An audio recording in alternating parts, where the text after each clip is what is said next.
3వ తారీఖు మీరు తీసుకురండి, 9వ తారీఖు డిసెంబర్ రోజున 9వ తారీఖు డిసెంబర్న మేము మాఫీ చేస్తాం, జనవరి చేస్తాం, జనవరి తెల్లారి చేస్తాం, సంక్రాంతి తెల్లారి చేస్తాం, ఫిబ్రవరిలో చేస్తాం, మార్చిలో చేస్తాం, ఏప్రిల్లో చేస్తాం, ఇప్పుడు ఆగస్టులో చేస్తామని ఆడ పెట్టేసి మేము 100 రోజుల్లో చేస్తామని చెప్పలేదు అంటున్నాడు.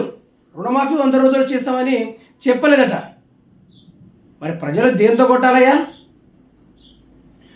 మొదలే కాలని రైతు భరోసాకు రూపాయలు 5,575 కోట్లు.